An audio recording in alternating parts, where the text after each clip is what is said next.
I'm RJ Patterson, and I'm an author who loves readers. Hi, welcome to this week's edition of Authors Love Readers podcast. My guest today is RJ Patterson, and we're probably going to geek out about journalism here at various points. We'll have to try to hold each other back a little bit. I met RJ through, everybody say it together, Novelists Inc. this is a recurring theme here, RJ. And he was also one of the people at the lunch table, which I've talked about with a couple other people here, where we figured we had an astronomically high body count at that table from our accumulated fiction. So tell the listeners, RJ, a little bit about what you write. Well, I write, I kind of started out writing, everybody says, write what you know. So the first thing that I started writing about was, I thought would be fun, would be a sports journalist murder mystery series. So, and that's been my longest running series with Cal Murphy. And Cal takes on mysterious things that happen in the world of sports, usually the death of an athlete of some type or somebody related to the world of sports, and delves a little deeper. Most of the time it looks like an accident or an overdose or something like that, but never is as it seems. So that's kind of the series there that I got writing. Now, more recently, I've started writing a little bit more action adventure thrillers, which are maybe a little bit, if you're, the audience is mostly murder mystery, may not like that as much, but I do get quite a bit of crossover from that, from the series that I started. And that one is called Brady Hawk. And it's kind of I would say more like a Jason Bourne type series. And then I have a few more that I've started. One of them is about, it's a more recent, well, I've written it more recently, but it's a 1960s Cold War thriller series, kind of a espionage. Oh, wow. Yeah. And that one I did a lot of research in Washington at the National Archives and taken from actual CIA operational papers from the Cold War. So, but that one is Ed Maddox, the Ed Maddox series. So those are probably the better selling ones, the ones that the readers tend to like. I have a couple more, but those are the more popular ones. And we have listeners and readers here from all genres, so it's widespread, and I think they'll be interested in a lot of those. That's great. Now, when you started with the sports journalist sleuth, do you have people who read it who know you? And because RJ, tell us about your journalism background. Yeah, well, I started out way back. Let's see, my first job was writing it for a daily newspaper in 1989. At the age of 15, I wrote for a daily newspaper in Orangeburg, South Carolina, and really was I'd say that the paper was really desperate to hire me because I was awful. I look back and cringe at the stuff that I wrote, much like, sometimes you look back at the first books you wrote and go, gosh, I wrote that. But it was, but not quite as cringeworthy as the first articles I wrote. But I started there. I got, I really had, way back when I had my eyes on playing Major League Baseball. And when I couldn't throw a fastball more than 75 miles an hour, I kind of started looking for a different line of work. And my dad said, hey, you can get paid to watch sports. All you have to do is write about it. So my hero at the time was Lewis Grizzard, and I kind of followed in his footsteps. I went to the University of Georgia. I actually read one of his books. If I ever get back to Georgia, I'm going to nail my feet to the ground. And I was doing the things that he did in the book. Like, I'm reading this book as I just read this chapter about him walking from Russell Hall, where I also lived, to the Athens Banner Herald newspaper downtown in the rain. And I actually put the book down, walked outside in the rain to work just like he did. It was very surreal. But he was one of my favorites and kind of spurred me on. And of course, he's a great writer, or was a great writer and great humorist. But that was kind of where my background started from. And so, as you well know, in the world of sports, there are a lot of things that you see and hear that you don't necessarily write about for various reasons. And I thought it would be fun to unravel some of those things in fiction, or at least under the guise of fiction. So that's kind of how I got started in it a long time ago. So how do the people who know you from the sports world respond to, do they read your mysteries, and how do they respond to that character and the stories? Well, it's funny. I mean, some of the people in there, I mean, you have worked in a newsroom too. So there are interesting characters in the newsroom. That's called an understatement. Oh, yes, very much so. It attracts a wide variety of people, from the very fastidious to the sloppy to the, just dogged personalities. But it seems like there's always that same type of collection in every newsroom that you've ever been in. There's always somebody like that. So I do get, people who've read my stuff that work with me, they'll laugh. They're like, oh, I know who, this person is, she was the front desk person in this city, right? I'm like, yeah, you got it. Sometimes I don't say, I said, I'm going to plead the fifth on that one, on who that one is. But for the most part, people will see who they are. That one has a lot of, I guess in the earlier novels in Cal Murphy, he's in a smaller town before he eventually goes to a bigger metro paper. And even from there, you see some of the bigger personalities, the bigger egos, which I'm sure working at some of the papers you worked at versus the smaller papers. There tends to be, the pecking order of who's the best, and I'm been around here the longest. I'm the veteran type of personalities there that kind of clash and make for a lot of interesting fodder. Whether it be part of the story or just banter around the newsroom as somebody's pursuing a story. But, for the most part, people, they think it's funny. They enjoy it. And I think that's one of the things that people, that know me read the stories and go, is this related to this person or whoever? And try to figure it out. I love it. I've had a couple where they've thought it was like they'll say, oh, that's person X, isn't it? In your book, and it's actually them. And they haven't recognized them, especially the more pointed portraits. They never recognize themselves. Yes. So then from writing about a sports journalist, how did you and why did you make the addition? It's not a jump because you're still writing both series, but why the adding the more action adventure? Was it a story, the idea that took you there, or did you always want to write that? How did that come about? Well, I did want to write it. It's probably my favorite genre. I mean, if I look at the type of stories that I like, I think Jules Verne is probably somebody that really captured my attention from in my childhood days. My mother was a librarian, and so she would force me to read in the summer, where usually I wanted to be outside playing baseball or soccer or doing some sport. But she got me to read, and she would do it mostly by making me read sports books at first. I think that's what she thought I wanted to read. She made me read Bernard Malamud's The Natural.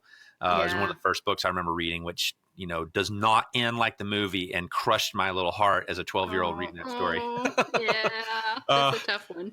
Right. But then, but those were, but then, I think the things that really captured my attention were things like Jules Verne's, all of his books I read, and those are a little bit, I guess they're science fiction, but they're also a lot of adventure. Around the World in 80 Days, Journey to the Center of the Earth. I mean, there's a little bit of sci-fi element to them, but I felt like those were more like, the adventure. They're going on some big adventure. And then as I got a little older, I really started enjoying the Lee Child's Jack Reacher series at first, which was kind of the first thing I started reading after I got out of college and was able to stop reading textbooks. I was like, I can enjoy reading again. And so I guess there's a long journey, but those were the stories that I liked, and especially like the movies. I love James Bond. I love the Jason Bourne series. I like a lot of those, and the books too that go along with those as well. So that was kind of my pull away from like, oh, maybe I should try this. I was always hesitant to, but in my story, Brady Hawk is kind of he's a former assassin for the Navy SEALs, and so or special ops type of guy. And everybody says, write what you know. And I knew a lot of people that were writing these stories, and they had never been in the military. And I'm like, well, if they can do it, I can do it. So I did what, probably as any good journalist would do. I started, creating a list of people that I knew that had actually done that. People who had done halo jumps and, jumped in the jungles and hunted down, people and, these big drug lords in Colombia, and people who were in Alaska and doing crazy things for the, special ops there for the Air Force. I mean, there were people all over that I met that I knew that did this stuff. So I said, why don't I just talk to them and, try to get their stories and try to get it as straight as I can, and incorporate them into the book. So that's kind of where I started and loved it and found a pretty quick following with that series. And you said there is some crossover. Do you find it goes both ways? That readers of the action adventure will read the mystery and vice versa, or is it more one way? Yeah, I find I find people will do both. I mean, they'll read both. I think some of my earlier readers are pretty dedicated, and they'll read anything that I write at this point.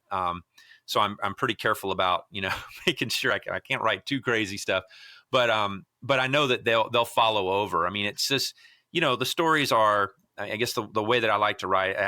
I like to tell the stories in a real straightforward, simple way, and so it's not too convoluted. I mean, the plots are I guess there's a lot of twists and turns within the plots, but it's pretty straightforward storytelling, and so it's real linear. So people like that. I don't jump around too much, timelines and giving you exact moments of each time and place where things are. I mean, it's a smooth story. Anyway, but I do. It's a fair amount of people that will read both. But I think my later people who've come, to find my stuff later on, are more action adventure people. And I don't know if that's a matter of who the book's been marketed to or who's just found me. But I think there's still a little bit of crossover. And then from that to the third series, and so you can keep through all three series going. Yes, that's the plan. I don't, I'll write. I don't write as often on the first series as I used to, but definitely Brady Hawk series is the one that has been far and away the best one. I'm actually got a spinoff plan for that one with one of the characters in the latest novel. It's going to have his own little series. But yeah, going to the next one, one of the other things that I love is history, and so. I started reading history, just about the CIA and the history of the CIA. And I have a friend that works in special, like special collections unit, I guess is what they call it, something like that, for the National Archives. And he'll call me whenever there's this, hey, I got this idea for a story, or, you should read this. Like, it hasn't hit public yet, but you need to get up here and yes, get to Washington, come see this. So I've been to the archives a couple times, and now I kind of know my way around. It's a very, it's a very difficult place to navigate if you don't know what you're doing or have the right people helping you. But this friend of mine was like, you need to look for this collection, and buried within all the Nazi war crime papers that are at the National Archives are actual CIA operational papers. So I started reading these, and I was like, this is amazing stuff. Like, the way that we recruited people. And primarily a lot of it had to do with what was taking place in Bonn and how we were spying on the Russians in Germany at the time, when Bonn was kind of the capital or the center of the espionage world, and the embassies there and what we were doing to trade secrets or to find out secrets on each other. And so there were a lot of things in there. I mean, for example, I read a story where this guy was an agent, and it's kind of I guess the germination of the idea for Ed Maddox. But the way that the CIA recruited was they would get normal civilians that were being transferred over to work in someplace in Germany, kind of reconstruction of the war or working with a multinational company. So I found this guy that worked for Ford, and his job was to recruit people. And he worked for Ford Motor Company, went to Bonn, and his job was to find people in this certain neighborhood. They placed him in a neighborhood where they knew there was this, so-called ambassador who was actually a KGB agent for the Russians. And this Ford Motor Company guy's job was to find out who who was cleaning his home and who was, handling all the extra, peripheral stuff around his house. So the first thing he did, he finds the housewife, who was a great candidate. Her husband had died in the war. She was single, and they were offering to pay her quite a bit of money at the time. And just to say, hey, when we need you, we're going to ask you to do something. We need you to do it for us. And we're going to put this money in your bank account, and nobody's going to know about it. And so this went on for like 9 months. And then they said, okay, now's the time. So her job was to break her key off in the man's lock, and then at the KGB agent's lock. She breaks it off in the lock. He comes home. He calls the locksmith, the local locksmith, who also is on the CIA payroll. The locksmith comes out, fixes the lock, fixes the key for the man, and then in the back hands off a copy to the CIA. The next day they go in and bug the whole place.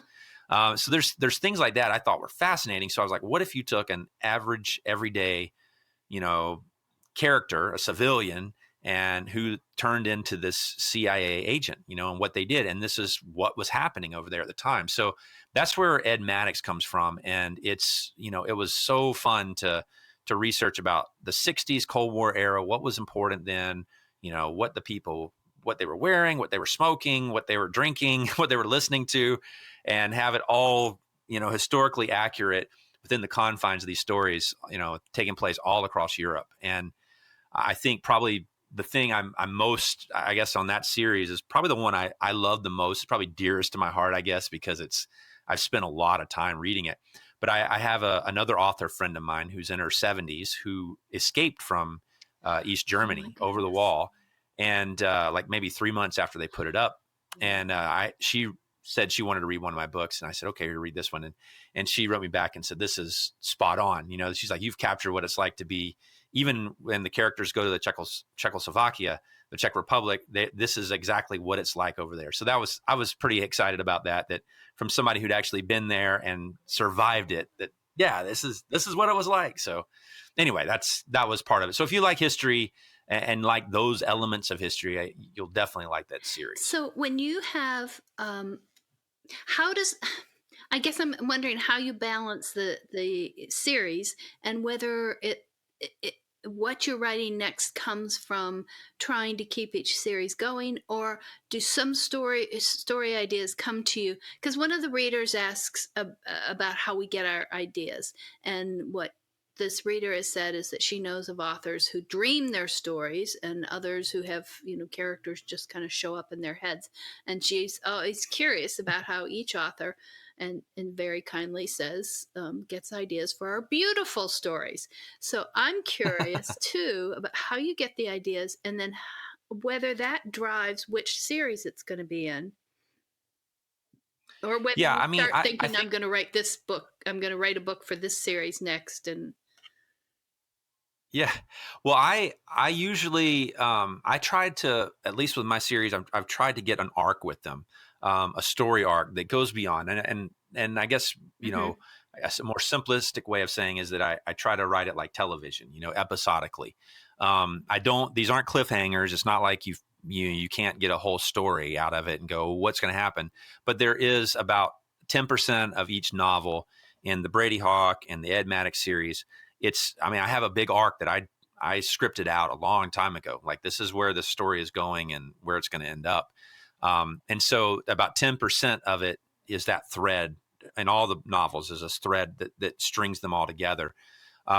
So I guess from that perspective, I don't really, I've already come up with these stories, these ideas from a long time ago. And in order to make it fit, because it's fun to like bring back characters in like Brady Hawk, and you have a villain who gets away and he comes back 3 books later, and somebody that he's battling with and chasing down and that sort of thing. So you already know what stories you're going to do for your whole series? She says in astonishment.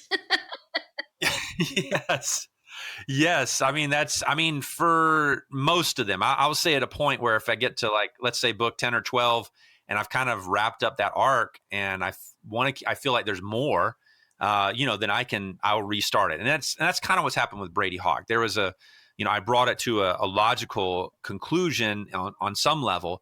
But then, as I had mentioned to some of the readers that I might stop, and they were like, no, they're horrified.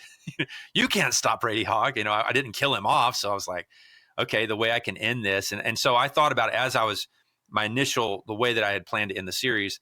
I was like, oh, well, if I do this, I can, change the whole trajectory and start it off on another arc. So then I blast off into another direction on another arc that I planned out for that. So in that way, in that regard, I kind of keep it open, I guess, in my end, that I could change it if I wanted to and keep going. But that's kind of my at least my plan, how I want to do I have it. an overall arc for my lead character in my Caught Dead in Wyoming series.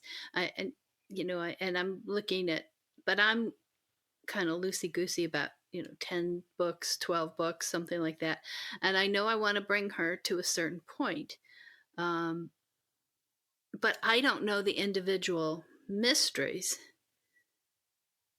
within Mm-hmm. I have one. The next one I'm starting on, and then the one after that I kind of know a little bit, but I couldn't do it earlier because of what season it has to be in the in fiction time. And Right. and I'm just astonished if you knew all your mysteries moving along. Well, now, well, the mysteries are a little different, and those are, at least in Cal Murphy, they are there could be read as one-offs. You could read any one of those novels, and you're not missing a lot. I mean, there's Cal works with Kelly, who starts out in the first one, Kelly Mendoza, who's a photographer, and she's just as snoopy as he is, and they're the ones that kind of unravel this mystery in the small town. That kind of sets them on a journey and links them together. They kind of travel together, and there's some relational stuff that ends up happening with them, but that's not like real the essence of the story. It's just part of the the relationship of these two characters. And there's a few other characters that appear in and out of that one, but that one is more of like, gosh, what can I do about this? I mean, some of them like like I'll just say, like, I don't know. Like, I probably had 3 ideas when I first started, like, oh, I'm going to write these. But as I went along, I started looking around, like, there's one where in the world of sports, I was like, concussions, like, what if this was, this guy, did he really die of a concussion, or did he shoot himself, or did somebody shoot him to hide something, cover up something? I mean, all these things that I think of when I see stuff in the world of sports. I'm like, I don't know about that. Like, you read about some guy and, baseball player that goes to Venezuela for, the summer and he ends up dead, or not the winter, the winter, and he ends up dead. Like, what happened? I mean, there's all kinds of strange things. Baseball player from Cuba who comes to the United States, and, are they all like Yasiel Puig, or are they, there's different stories. I mean, they all don't come over here and get paid $6 million right off the boat, Yeah. figured, literally speaking. Some of them come over and make $50,000 and, never make it. And what happens with those guys? So, there's some of those stories that I have no idea of. So I guess the mystery side of things is a little different. And even on Brady Hawk and, Ed Maddox, I have enough fodder for those, but not necessarily, every detail mapped out. But like okay, they're going to steal they're going to be chasing guys across the continent trying to track down interballistic missiles, nuclear missiles, or something like that. That might be that'll be the background for the story. But that's kind of the idea that I have, and we'll flesh it out later. So as long as we're talking about this, what then? How do you approach it from that idea? How do you take that to a complete book? What's your process? Well, I'm not a pantser. I know they're the whole, are you a plotter or a pantser? I can't do that. I mean, at least for me, I've tried it before and it was awful and I scrapped it and just threw it away. I just I can't do this. So if I'm going to have and at least for me, I like to have the smart twist, or, oh, I didn't see that coming, or, this was, I plot something, I plant an idea, far along, or way back in the day, and at the end, or in the novel, in the beginning and later in the novel, you see it come, this thing blossoms into, oh, that's where that came from, type of thing. So that's how I do things, but I have to plot it out. So I spend a long time, whatever, days, weeks, however long it takes me to plot out each chapter, and I write a summary on each one. So I think there's some different methods, but I guess you would say it's the writing terminology. There's a guy coined the phrase, the Snowflake Method, where you start with, here's the tagline. Basically, if you were writing one line on the back of the, the novel, and then you write the description of, basically, here's the 2-3 paragraphs, what the novel's about. And then you start expand on that. And usually those documents are anywhere from 10 to 12,000 words for me. That kind of tells me what's going to be happening in each book. It's a lot of work, but that's how I like to do it and make sure it's tight. Is that how you wrote it for journalism too? No.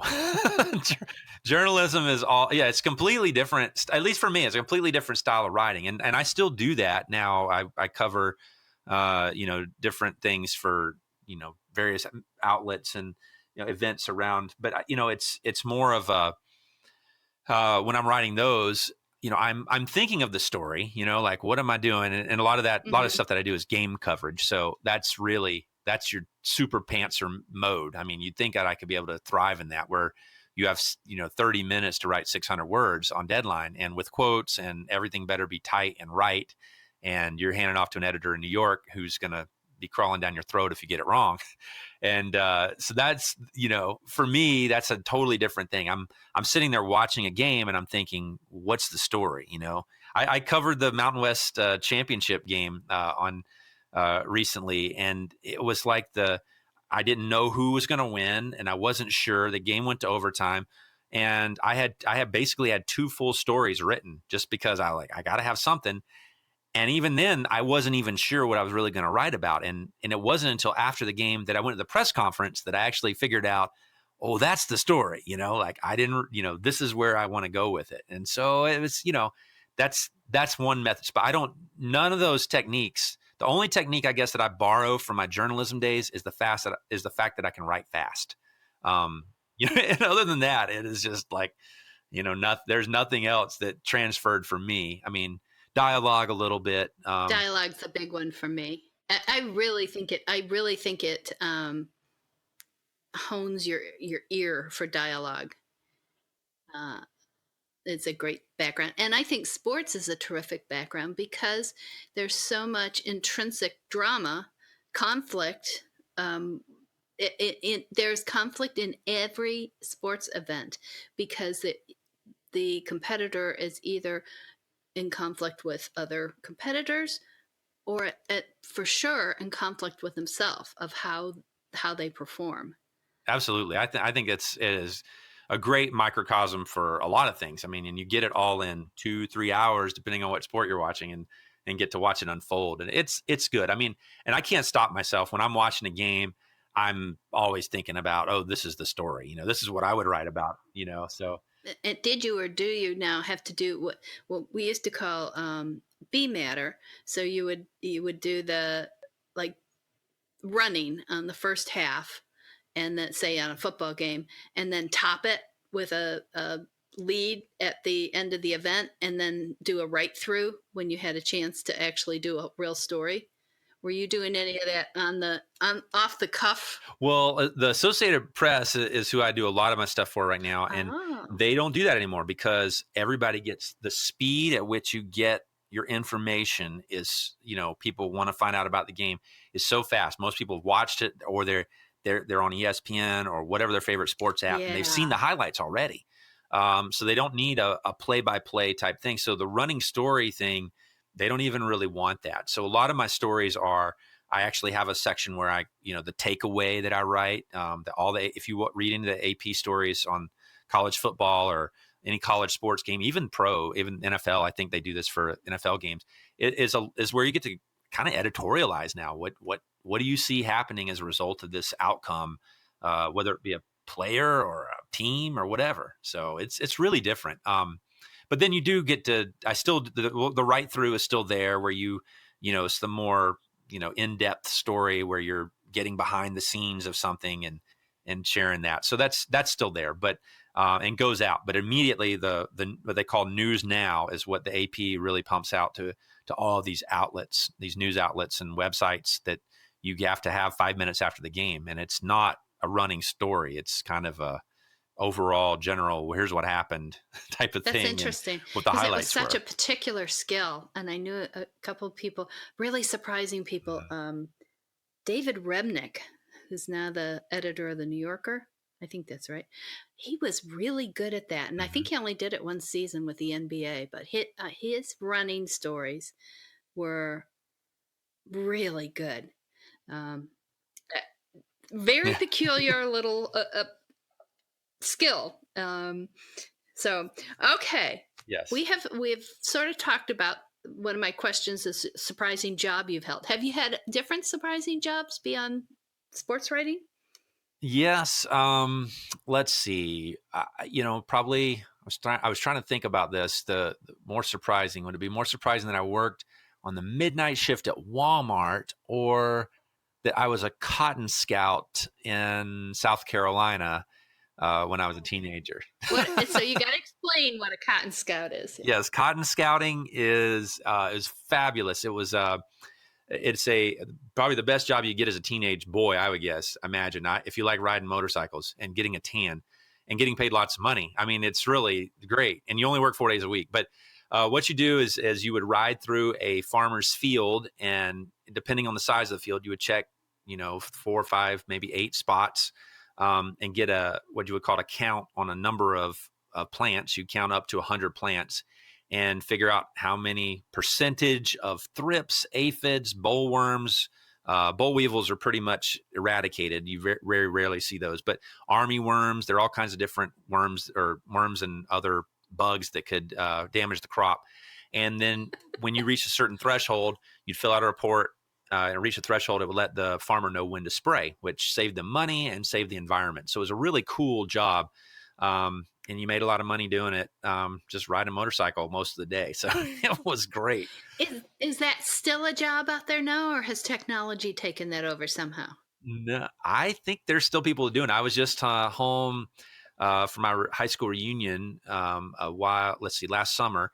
And there are people I know that were still doing it, still have that job. I mean, if you were running a good cotton scouting crew, even this was 25 plus 30 years ago, you could make, I think those guys were making 6 figures back then, clearing 6 figures, just working in the summer. Oh my goodness. Yeah, it was a great gig. And I mean, it still saved the farmers tons of money. So they're more than happy to pay for it.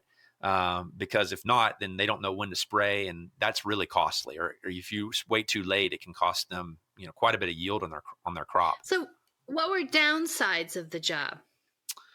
Well, you had to get up early, which I know some teenagers didn't like. You just lost me. Okay.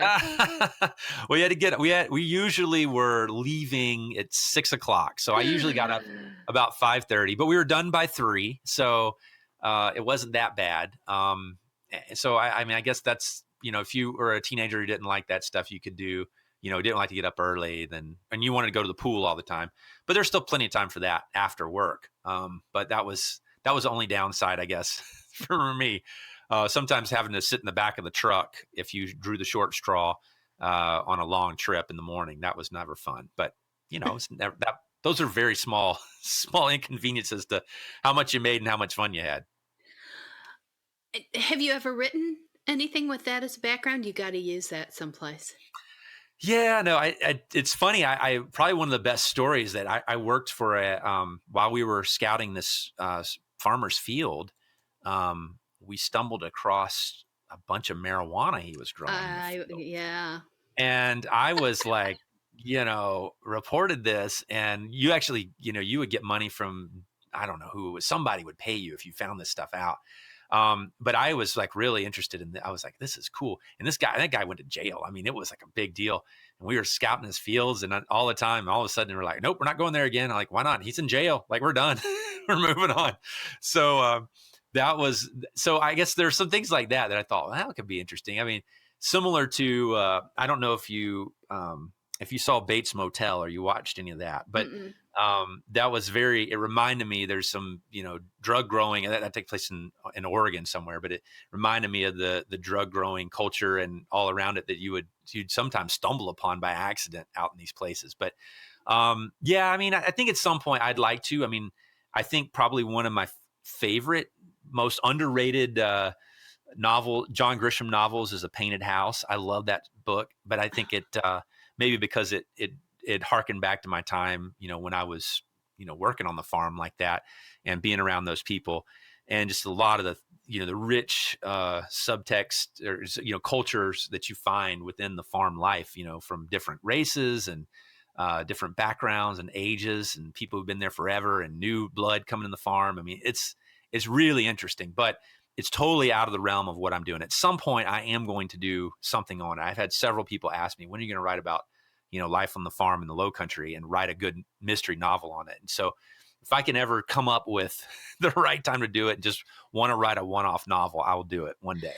Well, and you're talking about those hidden areas, and kind of, when I worked at the Charlotte Observer for a while, and one of the things I remember is going up into the mountains, which I just love. The Blue Ridge Mountains are gorgeous, and North Carolina, it's really, really pretty. And meeting people who had never been out of their county, never out of Yes. their county, and some of them were fascinating. They lived this very very closed in life, but very deep life, if that makes sense. Yep. And and I want to jump now to a question that it's usually I ask much later, but I want to ask it right now. A reader had this really interesting question of, if you could write a book with any other author, a living or dead, who would it be and why? That is a good question. I don't know, maybe everybody would say this, but I'd probably want to write one with probably Harper Lee. And I mean, To Kill a Mockingbird's one of my favorites. And I don't know if it's just a byproduct of growing up in a small town in the South and living in a place, where I grew up in Orangeburg. It's, there was the Orangeburg massacre there. When I grew up there, there were these, this happened it happened before my time, before we moved there. But in the late 60s, there were 3 South Carolina State students, and South Carolina State is a historically Black college and university. And there was these guys wanted to go and bowl at this bowling alley that's literally across the tracks from the university, and the owner wouldn't let them do it, and it ended up in these riots. And before long, the police, state troopers shot 3 students. And that very well. And he was, especially as a sports writer there, the Smith, Hammond, Middleton, those were the names of the 3 gentlemen who were shot. And that's the name of their basketball arena. And so, for me, there was always that, I don't know, like I grew up with it. There was a lot of racial tension, but in the world of sports, on the sports fields, there wasn't anything like that. I don't ever remember there being this huge tension when I was playing ball growing up. Like, whether somebody was Black or white, we didn't care. Like, it was just, that guy can hit home runs, he can strike people out, and then or he makes me laugh. Like, he's terrible, but he's hilarious. Like, we love having this guy on the team.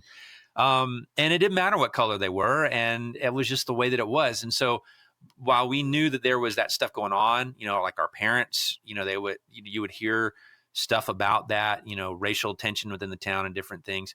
The kids, it was different, my dad was a pastor in this town, and a pastor from one of the larger African-American churches lived right down the street from us. And we lived in the same neighborhood, and he and I made a rap little album together, just having fun one day, and used to play basketball together. And I was a Celtics, he was a Lakers. I mean, you can draw from that what you want, but it was the kind of thing that, we just had fun with it. And we're just friends. And it was never, I don't know, there was never any talk about it. It never felt weird or different, or, he'd come and eat at my house and I'd eat at his, and we'd hang out together all the time. So I don't know. It was just, so there's something about that. And I think that To Kill a Mockingbird, when I read it, I was like, really resonated deep within me as far as like, how people, misconstrue who people are. And that can be doesn't even necessarily have to be color. It can be, just a personality, or you don't think that person is worth much, or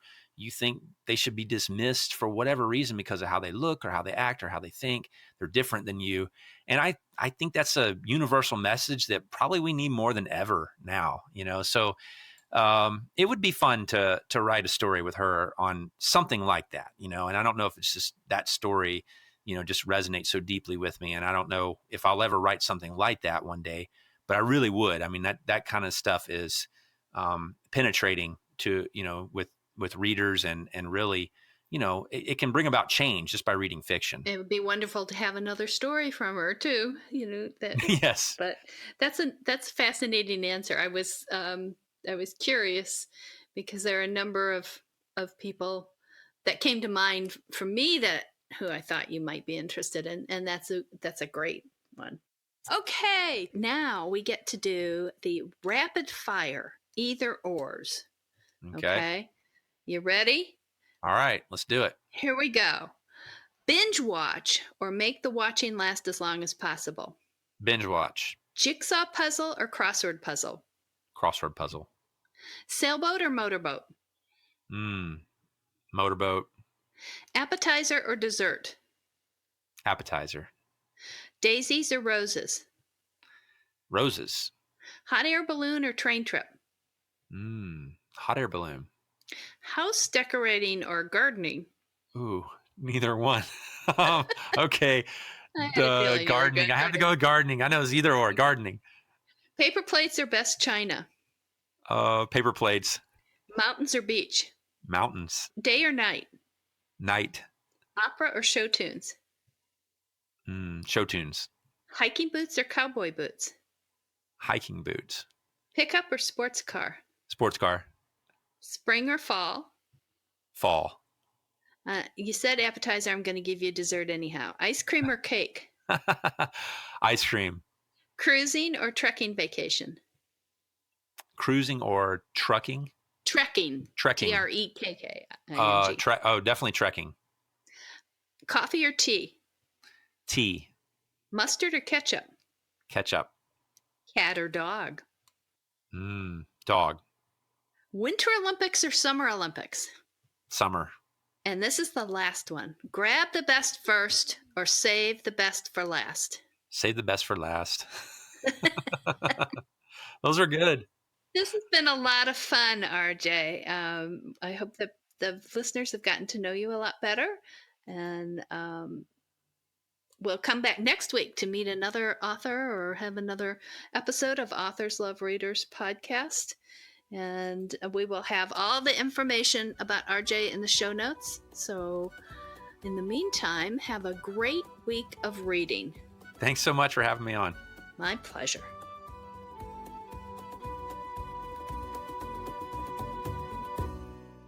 That's the show for this week. Hope you enjoyed it, and thank you for joining Authors Love Readers podcast. Remember, you can always find out more about our guest authors in the show notes, and you can find out more about me at www.patriciamclinn.com. You can also send in questions to be asked of future authors at podcast@authorslovereaders.com. Until next week, wishing you lots of happy reading. Bye.